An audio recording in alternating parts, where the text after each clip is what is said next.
I'm Bill Kristol. Welcome to the next in our series of conversations. We have with us today Paul Cantor, who I've known for many years, and I'm thrilled to have him as a guest. He's a professor of literature at the University of Virginia. I took his course, I think, in the English department as when I was an undergraduate, and he was a young assistant professor at Harvard many decades ago. At the time, he had already done important work on Shakespeare, and he's continued that work for the next 3-4 decades. So we're going to talk about Shakespeare. Paul, welcome. Thanks for having me here. Good to have you. So, how did you get interested in Shakespeare? I guess everyone's sort of interested in Shakespeare if you're an English professor, but you distinctively so. I was destined to study Shakespeare because my mother was born on April 23rd, and that's Shakespeare's birthday too. And I really Is it really Shakespeare's birthday, or is that one of those legends, or do we well, know that? Well, you know, it's based on the fact that I think it was baptized on April 26th, and they usually waited 3 days to see if the kid would live. And since he did die on April 23rd in 1616, they kind of, April 23rd is his accepted birthday. And I really come from a literary family. My mother had an M.A. in English from Cornell. She used to take me to Shakespeare plays. My grandfather had a Ph.D. in English. My brother was very interested in literature. So I grew up, my father collected books. I grew up in a house with all sorts of Shakespeare books around, and then I was taken particularly to Stratford, Connecticut, which in those days had a wonderful Shakespeare theater. I remember particularly seeing Morris Karnofsky playing King Lear. It was so good we went to it twice. I would go to Shakespeare in the Park. I grew up in Brooklyn, so as long as I can remember, I remember loving Shakespeare. But you decided to actually study Shakespeare and to study him in a distinctive way. So how did that happen? Well, it started in the 9th grade, in what was then called junior high school. Our 9th grade project was Julius Caesar. It's kind of funny because the Roman plays have played such a great role in my life, and it all began with I was just amazed at Julius Caesar. I mean, that was the first time I sat down and read a Shakespeare play carefully, and then that led me to the other Roman plays, and by my senior year in high school, I wrote a long paper on King Lear. But it really was my experience at Harvard that changed things for me. And it's odd because it wasn't so much through the English department as through the political science department, through a man whom we both know named Harvey Mansfield. I met him my junior year, and I had joined a reading group he was doing, but I took a course he gave the spring semester of 1965. It was called Government 112C. It was a course on comparative government. It compared the Greek polis, the Roman Republic, 18th century British monarchy, and the American Revolutionary government. And that's when I first learned about Polybius, Machiavelli, Livy, all these things about ancient Rome. And one of the supplementary readings was Shakespeare's Coriolanus. So I was already interested in the play, and I wrote a paper for Harvey on that topic, and that was really the start of things. That's when I understood that it was important to take into account the political dimensions of the play. The key thing in the course was the classical idea of the regime, that different forms of government shape different kinds of people. And I understood that that was fundamental to Shakespeare, that his Romans were different from his Englishmen, and in fact his Republican Romans are different from his imperial Romans. So politics is central to Shakespeare, though he's not, of course, thought of primarily as a political author in any narrow sense. I mean, you saw that early on. Yes, junior year in college. That's pretty early. And then you wrote your senior thesis, I think, on King Lear. But then in grad school wrote about the Roman plays. Yes, my dissertation, which became my first book, Shakespeare's Rome, was on Coriolanus, Julius Caesar. Well, yeah, it was on Coriolanus and Antony and Cleopatra with some stuff on Julius Caesar. So when you think about Shakespeare in the way you do, I mean, give us sort of a slight overview, and then we'll talk about the Roman plays and other kind of categories of plays. And obviously, these plays all deserve detailed interpretation in their own right, and then every line in them can be interpreted. But stepping back, I don't think most studies of Shakespeare really approach it this way, thinking about Shakespeare's kind of universe as his reflections on different regimes. I think that's really been key to your work. Yeah, and I was very inspired in it by the work of Alan Bloom and Harry Jaffa, particularly the book they did, Shakespeare's Politics, which coincidentally came out in 1965 when I first started working on this with Harvey Mansfield. I'd put it this way, everybody talks about the wide diversity of human types in Shakespeare. That's something he's generally credited with. And I like to connect that diversity with the diversity of regimes he looks at. I think Shakespeare understood that not all human types are available at all times. So that, for example, he's very aware of how living in a pagan republic, as in his characters do in Coriolanus, is very different from living in a Christian monarchy, as, say, his characters do in his history plays. A simple issue is suicide. I mean, I guess suicide's not so simple issue if you're thinking about, but it's a simple way of making this contrast that when Shakespeare sets a play in a Christian land, suicide is forbidden. It's, after all, almost the first thing Hamlet says. Had not the everlasting fixed his canon against self-slaughter. Suicide is a very difficult issue for Hamlet because his religion forbids it. On the other hand, at the end of the play, when Horatio wants to join Hamlet in suicide, the way he says it is, "I'm more an antique Roman than a Dane," by which he's saying, you know, I believe in the Roman view where suicide is the honorable thing to do in certain circumstances. And in a play like Julius Caesar, the characters are kind of more lining up at the end of the play to commit suicide. Who can do it first? That shows you that here's a very serious human issue, and yet people approach it very differently depending upon the regime they live under. And that's what I've tried to explore in Shakespeare's plays, and again suggesting that he's able to portray a different kind of human being in, say, Coriolanus, because he's portraying a different regime, which means a different set of fundamental beliefs, different attitudes, different options in life. So there are I mean, just to step back for a second and outline for people, so there are the Roman plays, which themselves have a progression through regimes, right? Yes. From Coriolanus, which is set in old Rome, I guess. In the Republic, yeah. Yeah, in fact, for the Roman plays, what I study is the change in regime.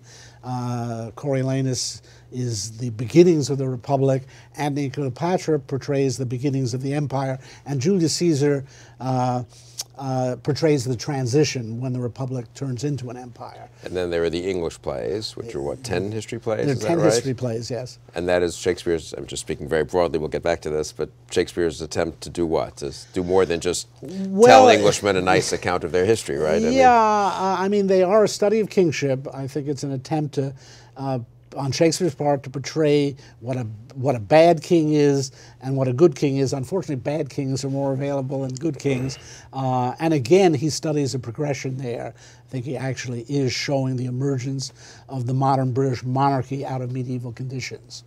And then some of the other famous plays, I mean, Macbeth, Lear, yeah, well, Hamlet, you know, they're set in different places. And yeah. I think most of the time someone like me goes to one of these plays, you don't really think that, well, it's just an accident, it's in Scotland or it's in Denmark. But I take it you would argue that's a pretty conscious choice by Shakespeare. It doesn't help today that, you know, Macbeth will be set in New Jersey, right, because they want to show a gangster movie. But I think the settings are important. I tentatively make another grouping, which would be Hamlet, Macbeth, and Othello, which I'll very tentatively call the Christian plays, because I think in contrast to the Roman plays, they study tragedy, a new kind of tragedy that Shakespeare sees occurring in a Christian context. King Lear is a play unto itself, as I see it. Personally, think it's Shakespeare's greatest play. It's roughly set in a pre-Christian Britain, and I think Shakespeare abstracts more than he usually does from history in that play, because it's a play about nature.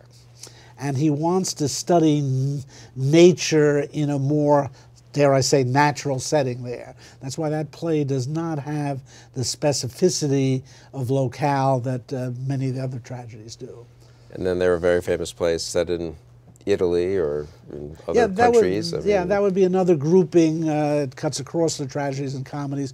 I think Othello is usefully studied with Merchant of Venice. They are two plays about Venice. It gets a little complicated when we start talking about specific cities like Padua or Verona, or whether Shakespeare had any particular conception about them. He does understand Italy as important, and it's surprising in a way how many of his plays are set in Italy, because Italy, I think, embodies the tension between religion and politics that's so important to Shakespeare's plays. So if you step back, you could say, I guess, that Shakespeare is trying to to portray the different human possibilities, the different political regimes, and the different human types in this series. You've got Ancient, you've got, and there are actually additional some other plays that also randomly, Troilus and Cressida, that are set in different places or confusingly set in, you know, more than one place it seems, but there are ancient plays, there are Christian plays, there are English plays, there. Yes, it really is remarkable what an effort he made.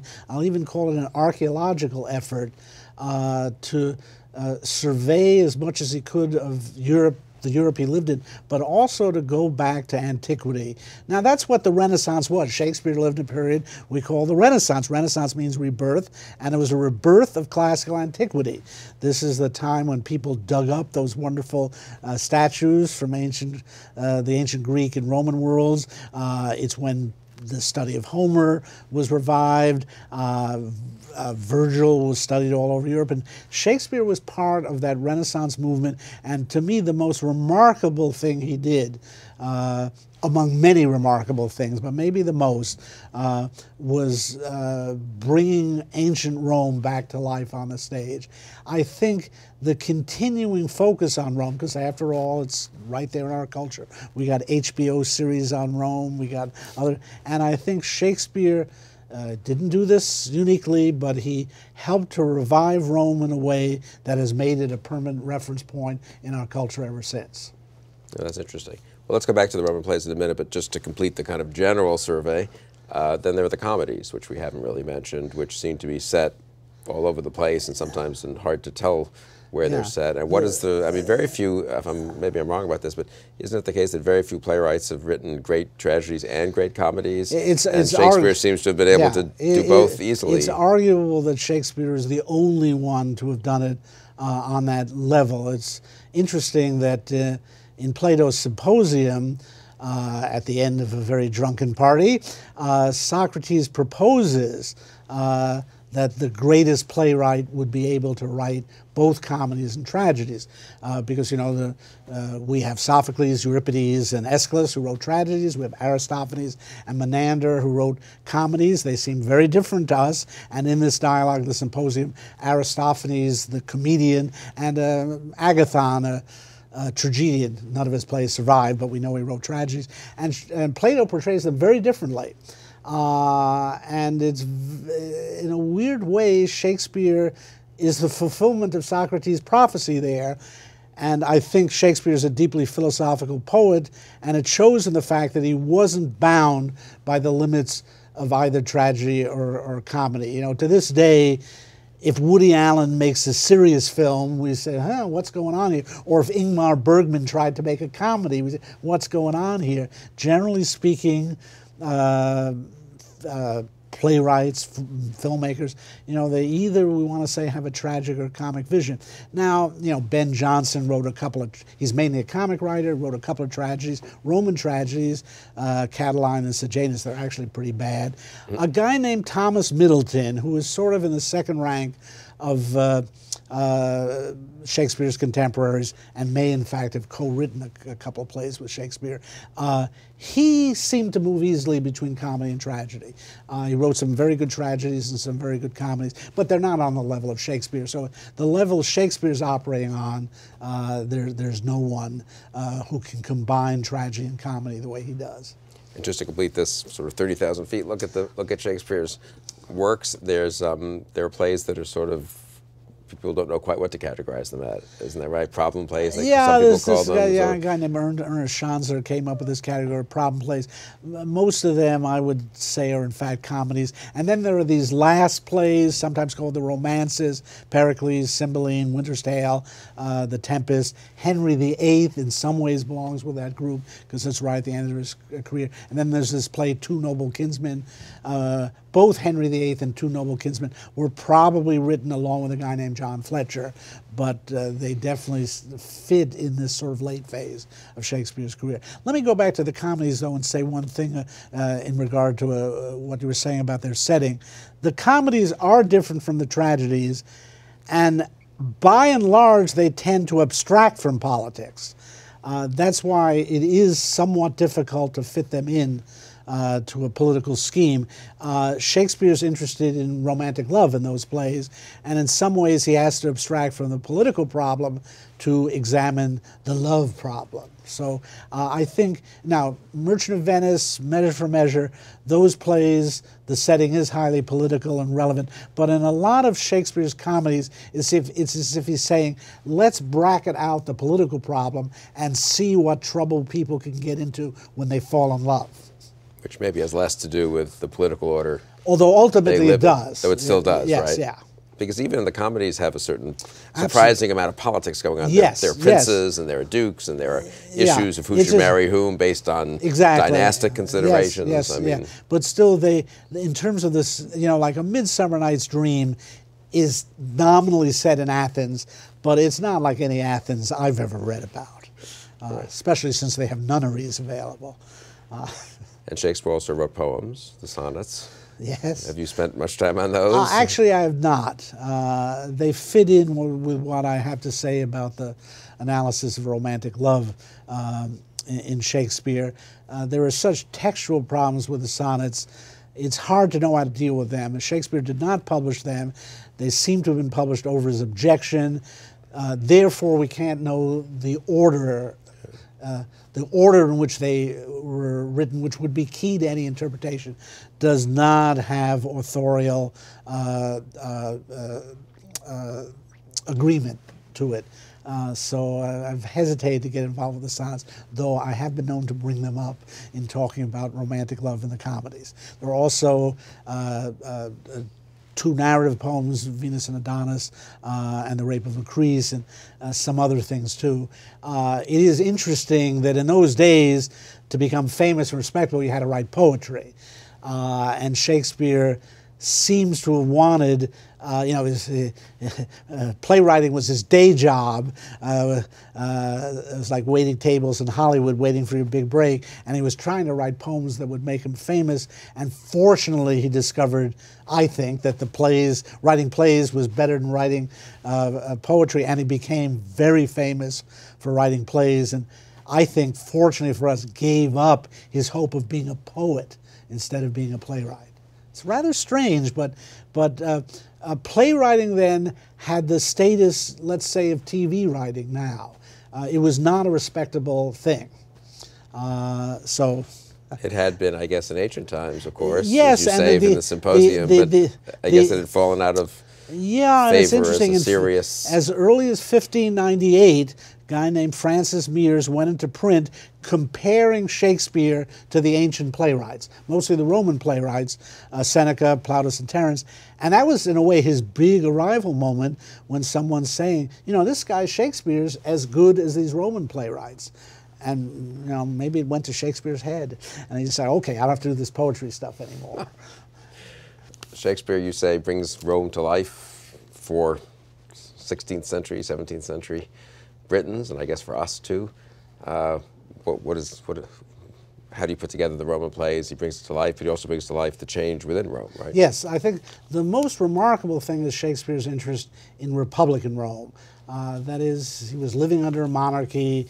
There was great fascination with the Roman Empire in his day. After all, you had a Holy Roman Emperor in Europe, and Henry VIII had actually tried to become Holy Roman Emperor, and several English monarchs were interested in it. And a lot of the other Roman plays being written in his time dealt with the imperial period, Ben Jonson's Sejanus, for example. The most remarkable thing is that he goes back to the beginnings of the Republic in Coriolanus and wanted to understand the Rome at its most different from modern politics. And he chose a subject that is not all that popular. I mean, writing about Julius Caesar, other people have done it, Antony Cleopatra. Few other people have written about Coriolanus, but he's not one of the major figures in world literature. So in some ways, I see that choice as telling us a lot about Shakespeare. And again, I happened to be studying it seriously for the first time when I was taking this course with Harvey Mansfield, where we were learning the details of the Roman Republic, and Shakespeare got them right. That's what most struck me, that he understood that the Roman Republic had two consuls. He understood the function of the tribunes.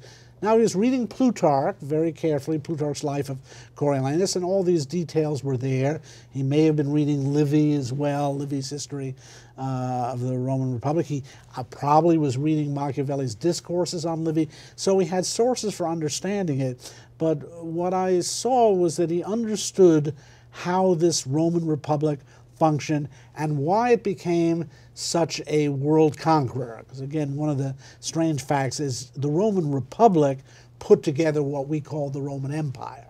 That vast amount of land was conquered by the armies of the Republic largely, and the empire was largely a holding action of that. So Shakespeare shows in Coriolanus what it is to live in a deeply political regime.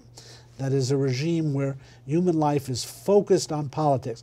Part of it is... Now, Coriolanus is very early, right? In Roman history, it's roughly 500 BC. So it's almost the beginning of the Republic? In a certain sense, it is the beginning of the Republic because it's the beginning of the tribunate.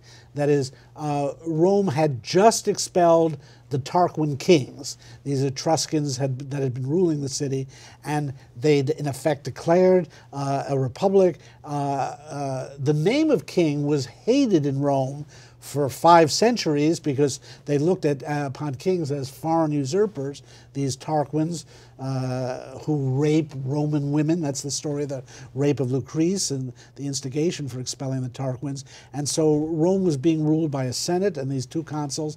And Coriolanus deals with that very important moment when the people rebel and they are mollified by giving a role in the regime. This tribunate, there are 5 tribunes in the play, only 2 of them are characters in the play, and they're given, among other things, a right of veto over anything that the Senate rules. So Machiavelli understood this, and I think Shakespeare understood it, that the tribunate introduced the popular element into the Roman Republican regime and created what was known in antiquity as a mixed regime. Not monarchy, not democracy, not aristocracy, but elements of all 3. The consuls were the kingly element, the executive element, we would say. The Senate was the aristocratic element, and the tribunes representing the people were the popular or democratic element. Machiavelli talks a lot about this. Actually, it goes back to antiquity. Polybius in his History of Rome, in the famous book 6, has a description of the Roman regime. And Shakespeare understood how that worked, and in particular how it worked to elicit political life among the whole community. Rome had these 2 consuls. They were chosen every year. That meant a lot of people in the Roman Republic could aspire to the chief executive position. The consuls led the armies, they convened the Senate. They were essentially what we would call chief executives. But there were 2 of them. So you had the beginnings of what we call checks and balances in the regime. The senators basically ruled Rome. They were the wealthy landowners. But because of the role that the plebeians had, the people could feel they had a say in things.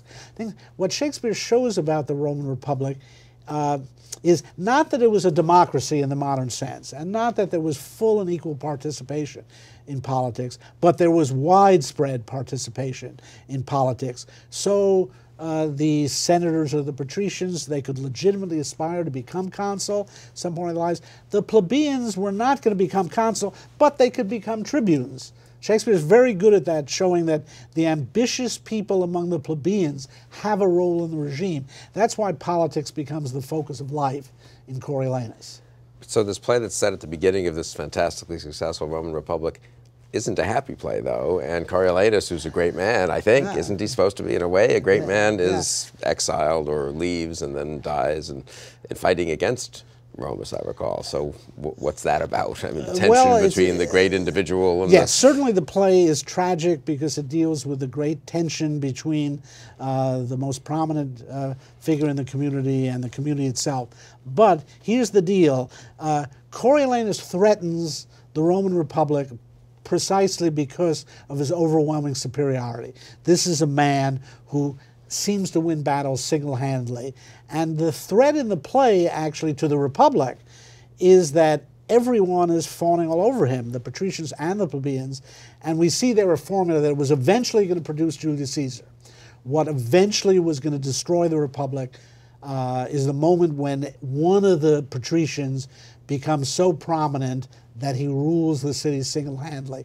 So actually, the Coriolanus episode teaches the Romans, I believe, a lot of valuable lessons. It teaches the patricians that no, they shouldn't be too haughty, too proud in the face of the plebeians. It teaches them they shouldn't let one of their number become too prominent. The plebeians learn that they have the power to expel a great patrician, but it backfires, because in that play he comes back leading their enemies, the Volsces, and nearly destroys Rome. And so it's actually a tragic story which has a sobering effect, I would say, on the city. It's a lesson in moderation. The patricians learn they have to be more accommodating with the plebeians. The plebeians have to learn not to press their power too much. And actually, what emerges from that play is the balance in this mixed regime that sustained itself for 5 centuries. And Shakespeare skips those 5 centuries, but maybe it's less exciting to write plays about, you know, stable, successful regimes. Well, he could have written some great plays about... He could have, but he skips. But I guess just to get back to the Coriolanus one, the most evident thing about it is also just this amazing, you know, expulsion and of him, the greatest Roman at the time, and so the tension between, I guess, individual greatness in any regime, is that part of the point? It's not, in that respect, it's not Rome specific, I suppose. It's really the central theme of Shakespearean tragedy is the tension between a single great individual and the community he both serves and defies. And you see that in Macbeth, you see it in Othello, in a weird way you see it in Hamlet, you can see it in King Lear, and certainly in all the Roman plays. That's one of the most fundamental tragic facts for Shakespeare, that political excellence and human excellence are not the same thing, and that a great man can be very dangerous for the community he seems to serve, but may in fact want to go beyond and even take over in some cases. And thus these, well, to skip ahead from the Roman plays for a minute, it is striking how impressive these pretty awful tyrants are. I mean, in Shakespeare, right? You know, you can't like or admire a Macbeth, presumably. On the other hand, he's a great man in a way, right? Shakespeare is very interested in the phenomenon of tyranny. The plebeians accuse Coriolanus of being a tyrant. Certainly, it's the major charge against Julius Caesar, and I show in my book Shakespeare's Rome that Antony behaves like a tyrant.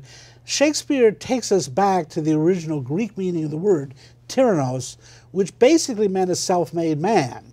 Greek tyrannos, at the start of the use of the term, was not necessarily a bad guy. It was some guy who came to the throne by his own power, and the 6th century BC is known as the Age of Tyrants, and the Athenian tyrant Pisistratus was a pretty great guy. He may have created Athenian tragedy. He may have been the first guy who had Homer's poems set down in writing, and only gradually did the Greeks learn that if you came to the throne on your own efforts, you might be a nasty ruler, because you were very worried about someone doing the same thing to you.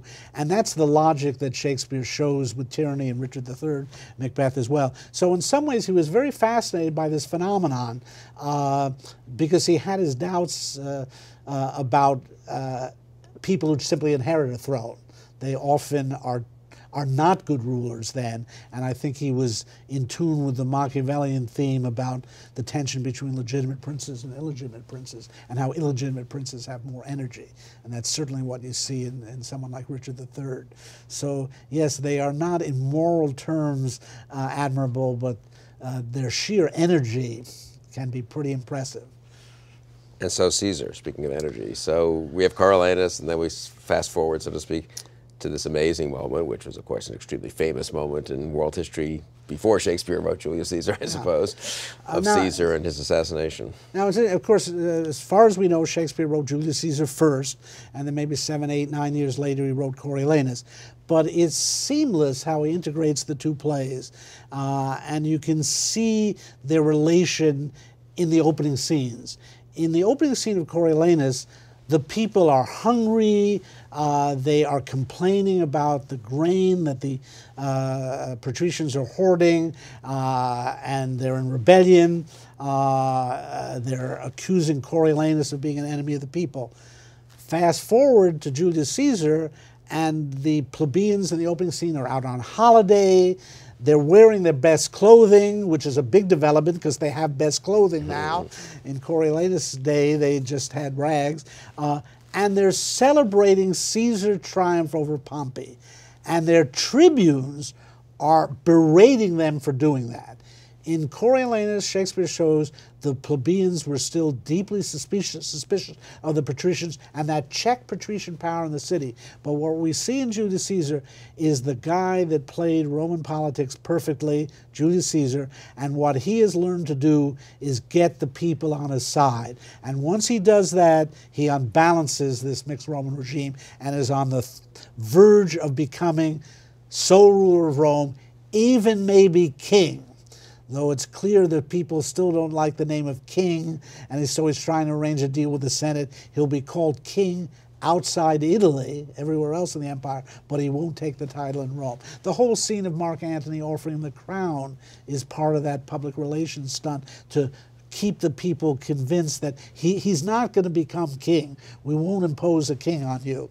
And yet we see from Casca's account that Julius Caesar is coveting that crown.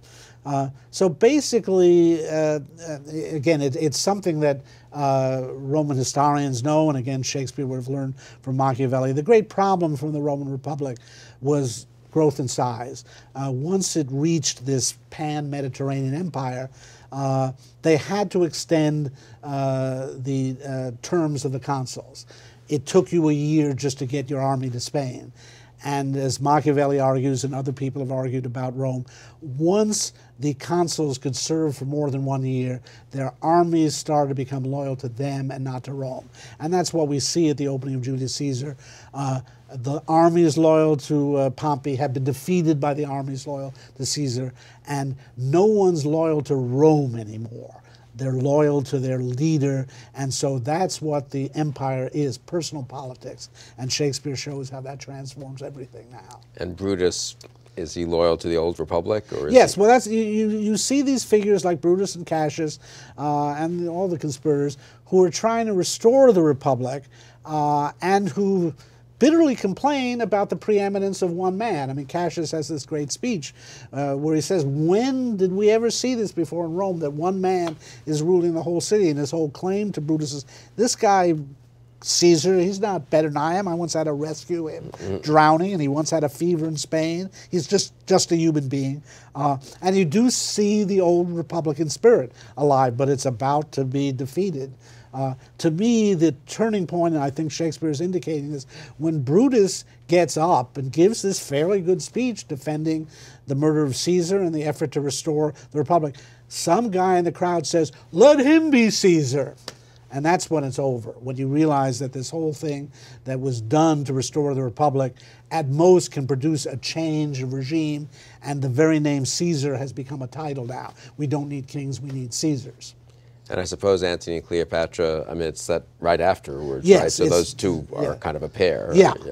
I mean, it's interesting that really, in terms of composition, Coriolanus and Antony and Cleopatra are the pair. That is, they're written at the same time. I believe that having written Julius Caesar, at some point, perhaps even when he wrote Julius Caesar, Shakespeare conceived of having two pendant plays, one which would go back and show the foundation of the Republic, that's Coriolanus, and one would show effectively the foundation of the empire, namely Antony and Cleopatra growing out of what happens in Julius Caesar. And they're roughly quite continuous. And Antony and Cleopatra, which is taken to be, I don't know what it's taken to be exactly by most viewers and critics, some bizarre love story, I guess. I mean, what are the political implications of that, well, and looking forward? The bizarre love story follows from the transformed regime. That is one thing, again, this is one of the things that Shakespeare is so good at.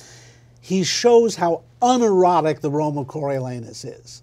Coriolanus is a married man. He greets his wife as my gracious silence, hail, and he talks about how since he left Rome, my lips have virgined it ever since. No sex for Coriolanus.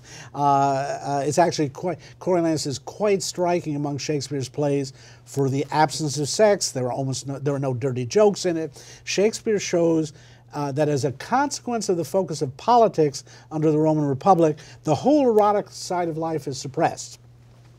In Julius Caesar, you start to see that change, and the relation between Julius Caesar and Calpurnia and between Brutus and Portia is a much deeper, richer relationship than any romantic relationship shown in Coriolanus.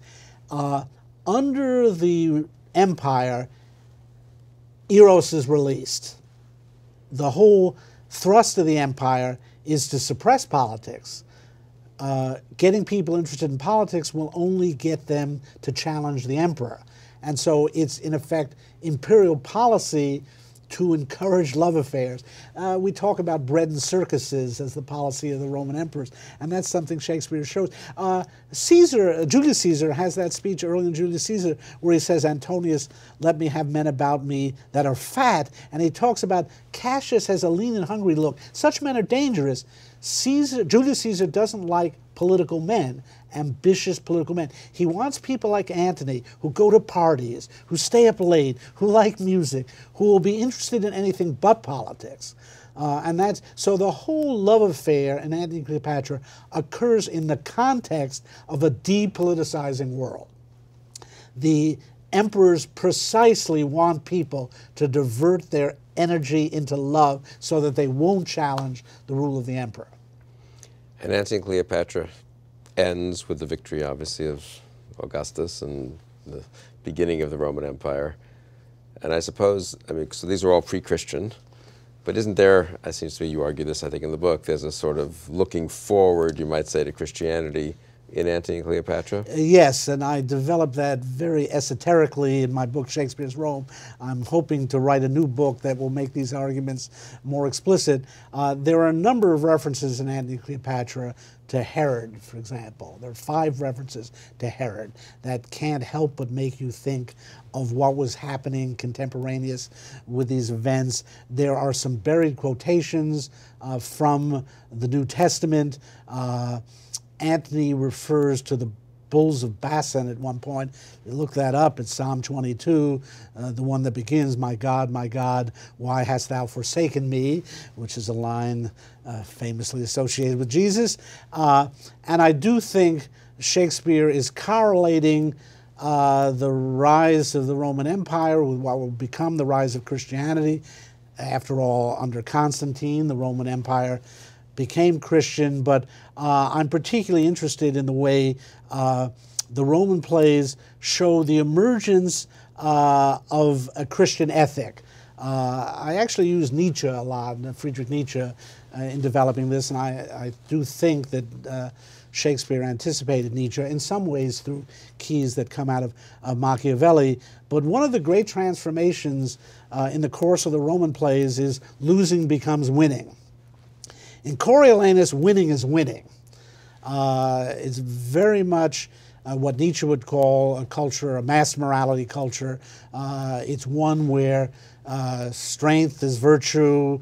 It is held that valor is the chiefest virtue, one of the Roman patricians says, and you prove yourself in that play by winning. It's very interesting, the transformation that starts to occur in Julius Caesar in a new world where personal loyalty has replaced the old loyalty of the Republic. And Brutus dies saying, I'm going to have more glory losing today than Mark Antony and Octavius are going to have from winning. Why? Because his followers will be more deeply attached to him in loss. And he starts to suggest, he calls what happens to Mark Antony and Octavius, the man who became Augustus, vile conquest. What we start to see is what Nietzsche referred to as the revaluation of values in the ancient world, that suddenly losing becomes winning, defeat becomes victory, even death becomes life, and that's all over Antony and Cleopatra. That's a play in which your aim is to lose a battle. the beginning of Act 3, a Roman captain, Ventidius, comes out, and he's being urged to pursue the Parthians and carry the frontier of Rome further. He says, no, I could do that, but then I'd frighten Antony. He'd think I was trying to replace him. And so he says, I'm going to make choice of loss. That's an amazing moment in the Roman plays. These are plays that have been geared towards the Roman notion, choice of victory. And suddenly you see in the transformed conditions of the empire, now when there can be only one ruler, if you look ambitious, if you win a great victory, that ruler, that emperor, is going to be suspicious. And Ventidius points out, a friend of mine just got fired because he won a victory that made Antony look bad. So this is a very interesting aspect of the Roman plays, that in effect they show the development of what Nietzsche understood as this revaluation of ethics. And so by the end of Antony and Cleopatra, you got Cleopatra talking of heaven. Very interesting, for example, that she says, then is it a sin to seek death? For the first time in the Roman plays, suicide is presented as a sin. We are very far on the way to Christianity. And she uses the word sin? She uses the word sin. Which is not... Yes, which is anachronistic, I guess you might say, in a way, right? The play has a lot of interesting anachronisms that I think are quite deliberate. Right. And that are pointing to towards the whole transformation of antiquity, really the end of classical antiquity as we know it and the beginnings of the Christian world. And then Shakespeare writes all these Christian plays, if you want to call them that, but plays in which, let's say, the monarchies or political order is in a Christian context. In some cases claims the authority, I guess, of Christianity. In other cases just seems to be in Christian times. And Shakespeare has always seemed to me, at least, to be very interested in the effect of Christianity on politics and on life. Yes, and you know, this is the thing that, for example, makes him different from Plato and Aristotle. I think one way or another he was familiar with Plato and Aristotle, and in many ways I think his attitudes are what we would describe ancient. I think he really admired Republican government, for example, or the idea of the mixed regime, and so he's very interested in exploring that. But the thing he has to deal with that Plato and Aristotle did not is Christianity, and I think he's fascinated by the way Christianity transform the terms of human life. And, you know, Nietzsche is famous for being anti-Christian. He even wrote a book called The Antichrist. But Nietzsche says Christianity made man an interesting being. And I think Shakespeare would have understood that claim. And indeed, I view Shakespeare as a figure of the Renaissance. The Renaissance was a rebirth of classical antiquity, but within a Christian civilization. And that means some of Shakespeare's most fascinating figures, and I have in mind particularly Hamlet, Othello, and Macbeth, are people who are caught between the tensions between the classical and the Christian traditions. Now, when it comes to tragedy, I'm very much guided by Hegel's theory of tragedy. Most people know Aristotle. I think it's unfortunate that a lot of people don't know that Hegel had a very important theory of tragedy. And Hegel's theory of tragedy looked at a tragic situation. And for Hegel, a tragic situation is one in which there's a conflict of two goods. If you just have a conflict of good and evil, that's just melodrama and it's easy to resolve. But his prototypical tragedy was Sophocles' Antigone, where Antigone stands up for the good of the family and Creon stands up for the good of the city. And although they're not equally justified, at least both Creon and Antigone can make a public defense of what they're doing. And I think Shakespeare, though he had not read Hegel, was operating with this notion of tragedy. By the way, Hegel to some extent developed it from his own reading of Shakespeare. So Shakespeare finds the Renaissance a particularly tragic era, because by reviving classical antiquity within a Christian civilization, you basically were setting up two ethics for people to follow. Hamlet's a case in point. Here Hamlet is faced with this issue of revenge. Now, the classical tradition and the Christian tradition dictate very different responses to a revenge situation. And I feel that's the key to understanding Hamlet's inaction his inability to make a decision. He's being torn in two directions. So I think Shakespeare's in plays like Hamlet is exploring the deep ethical contradictions at a time when people were trying to revive the ancient world in a modern context. As I like to put it, the Christian principle is the meek shall inherit the earth. The classical position is the Greek shall inherit the earth. Those are two very different views of the world.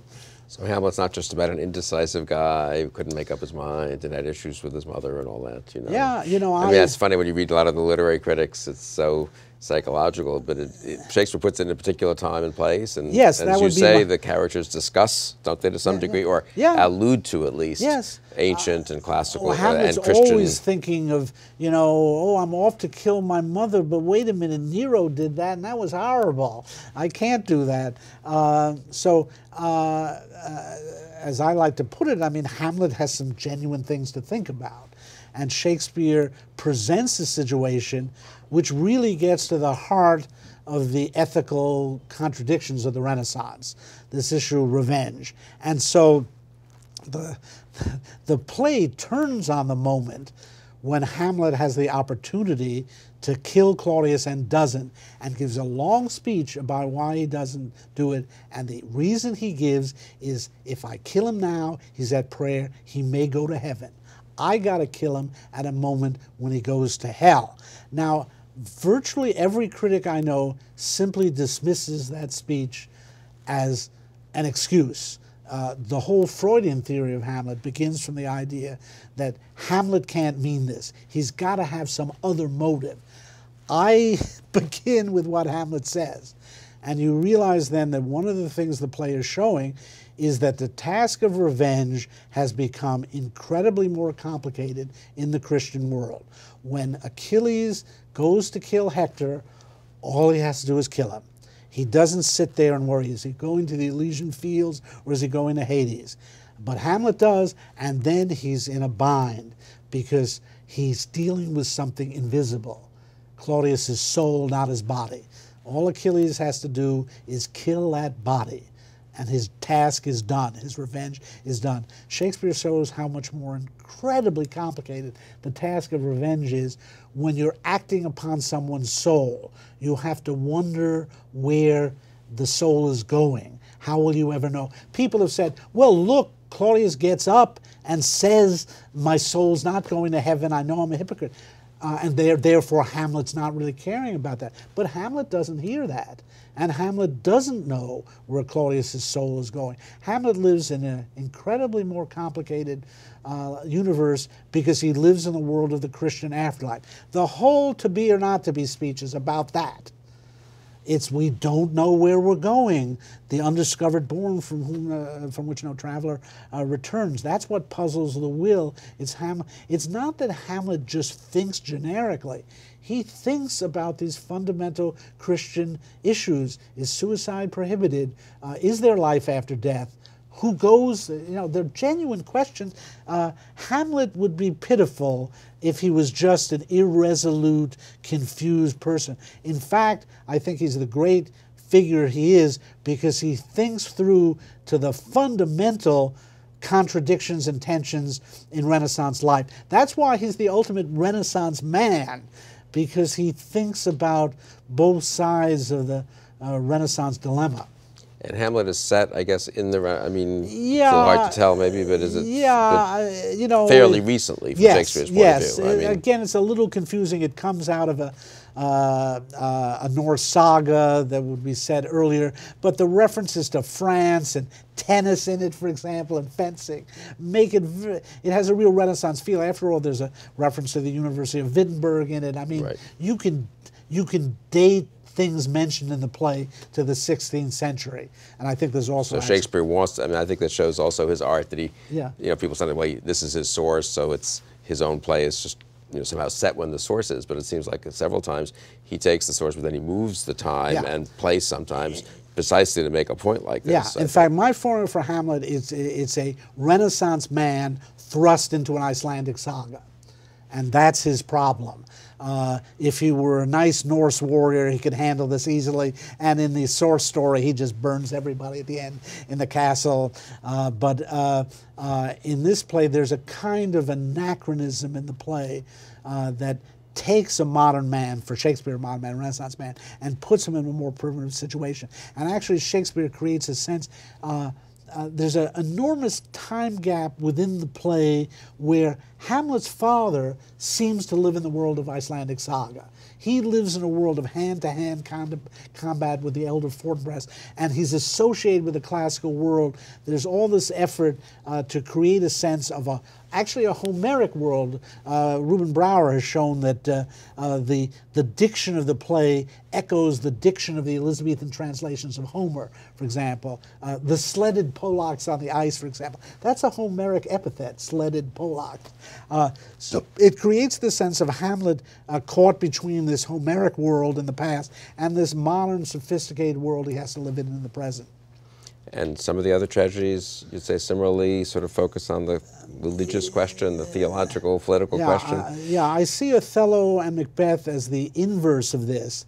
They are about Homeric heroes who are thrust into a modern Christian world and have the opposite of Hamlet's problem, though in some ways it's the same problem, being caught between two ethics. In the case of Macbeth, you know, at the start of the play, he's this noble warrior. He's being praised for cutting people in half. Everybody is just going bonkers and giving him awards because he hacks people in half. And then, you know, he kills Duncan, and suddenly everybody's all bent out of shape with him.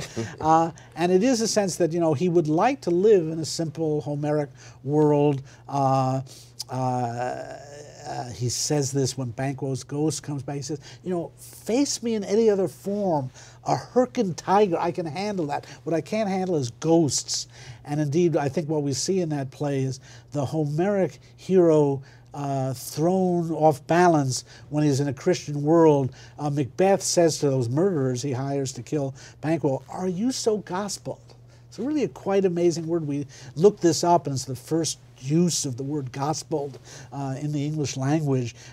He's convinced them that Banquo has been making life difficult for them, and he basically then says, "Are you so Christian that you won't kill this guy now?" It's an amazing moment. And then when Banquo's ghost goes back, Macbeth says, you know, excuse me if I can't quote Shakespeare literally here, but you know, he says, you know, there was a time when you killed people, they stayed dead, but now they come back.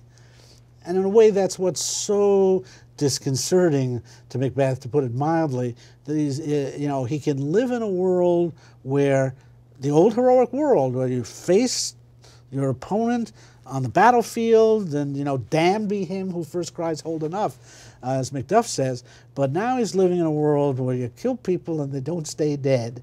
And he is haunted by that. He's actually a man with a deep Christian conscience.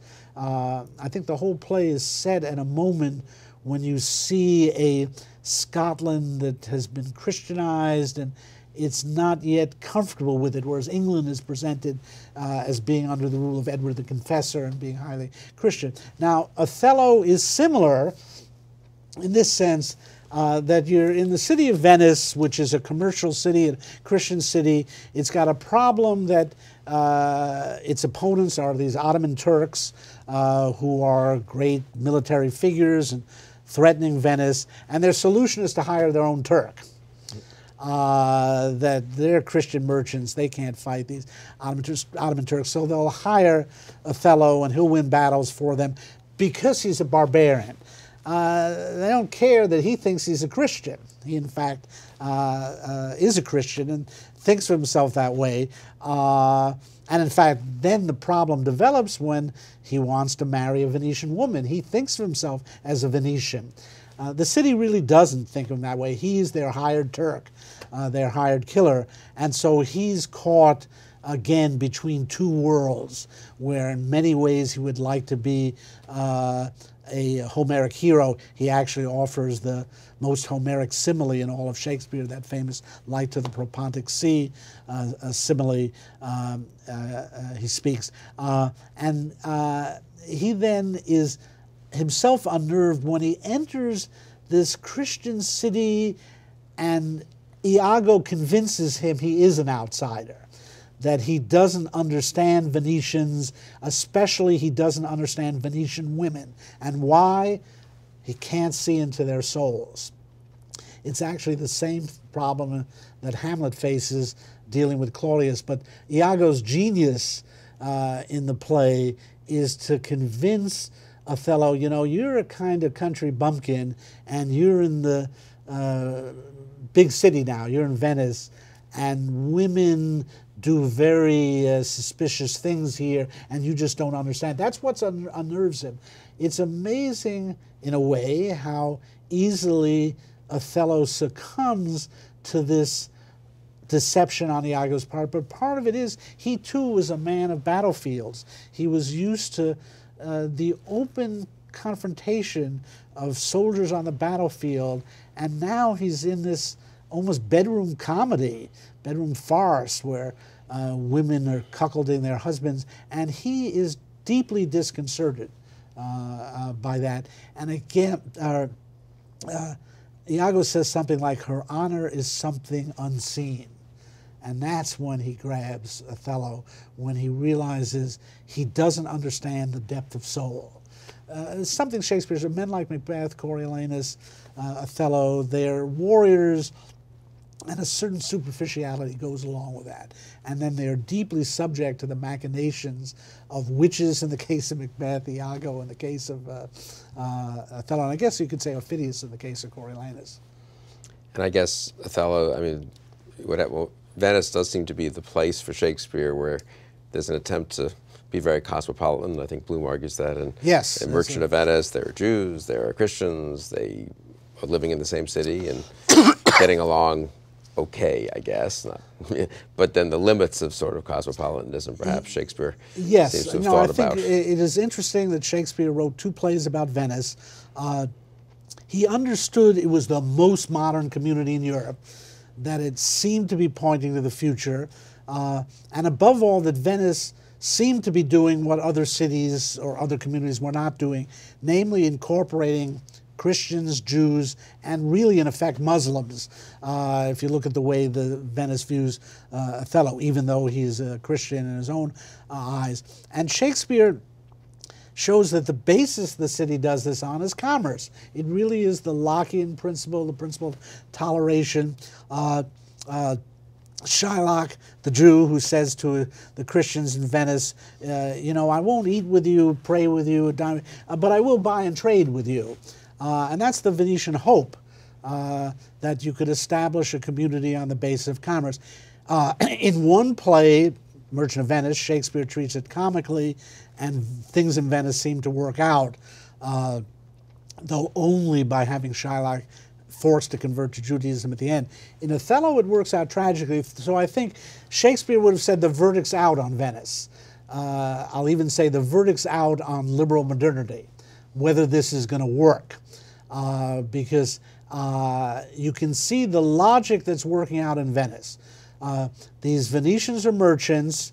There are certain things they have a trouble doing as Christian merchants. As Christian merchants, they're not warlike enough, so they hire Othello. They can't take interest but need a money market, so they bring Shylock and other Jews into the city and get these functions performed by people who are not of the same ethnicity, but that then leads to other tensions. And I have to say, I think, you know, one question Shakespeare raises is the efficacy of Venice. Will it work? But I think he's also raising the question, maybe it would be a problem if it did work, because what he does show is that old ideas, nobility, religious ideas, they have to be gutted in order to make this commercial republic function. And so you start to see, Shakespeare is a genius, so he has this reflected comically in Merchant of Venice when Shylock's daughter Jessica runs off with Lorenzo and is converting to Christianity. Lancelot Gobbo, the servant of Shylock, who's transferred to them, now says, all these Christians, all these Jews converting to Christians, it's going to raise the price of pork in Venice. And he's upset by that.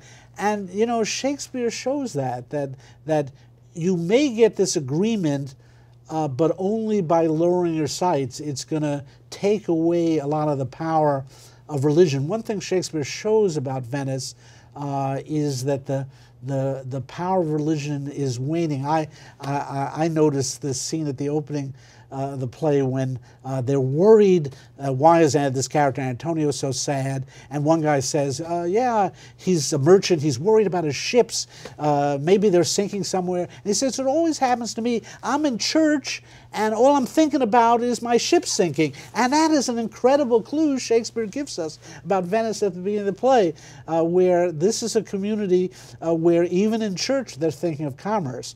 And I think Shakespeare sees that as a possible lowering of the tone. I think he really, it's amazing how well he understood the coming of modernity, even when he was writing. Yeah, that's what strikes me about this, was that was early. I mean, this is around 1600, so that's before Hobbes, before Locke, contemporaneous with Bacon. Yeah, and there's Machiavelli. Some people think wrote Shakespeare, right? And there's Machiavelli already. But the economic argument is, that's extraordinarily early, that he should show the connection between Christian conversion and the price of pork. That's just an astounding moment. It also shows he understood the law of supply and demand. Right. I knew something about Jewish dietary laws, though there were no Jews in England then, I guess, right? Well, you know, James Shapiro has written a very good book called Shakespeare and the Jews, which shows that it's been estimated there may have been as many as 10,000 Jews, right? Because they were nominally illegal, but it's the same, you know, you have trade going on, and London was a major trading center, traded with the East, traded, you know, Elizabeth had a commercial treaty with the Ottoman Sultan, and so there were probably a lot of Jews living in England, either nominally converted or concealing their Judaism. I mean, a Portuguese converted Jewish physician, Rodrigo Lopez, was accused of trying to poison Queen Elizabeth. I believe he was executed. Many people have seen that as connected with Marlowe's play, The Jew of Malta, and Shakespeare's Merchant of Venice. So there were certainly people suspected of being Jewish at the time, and I'm convinced that Shakespeare, traveling in the circles he did, namely theater, would have met a lot of Jews. If there were Jews in London, they were going to the theater. Come on, let's face it. Good point. And he was interested in the question of, I'm sure, the relation of Judaism to Christianity, though I guess he doesn't really address that in great detail. Yeah. But obviously he was well aware of the tensions and the... And in some ways, you know, the play turns on a Jewish literalism, right, and a more symbolic, interpretive impulse in Christianity. And he, you know, he understands the function of the law in Judaism, the function of family. He really does, you know, that moment when Shylock says, "Are these your Christian husbands?" Saying, you know, no Jewish wives and husbands would argue this way. It's really quite remarkable. And of course, it's been shown by so many Jewish actors have embraced that role. I saw Moritz Karnowski play Shylock. I've seen David Suchet play Shylock. And you know, it is interesting that it was a very popular play in the Yiddish theater. It was actually translated to Yiddish around 1900. And so, yeah, it's really, Jews have felt that Shakespeare understood them. And I think quite rightly. He understood everybody. Impressive.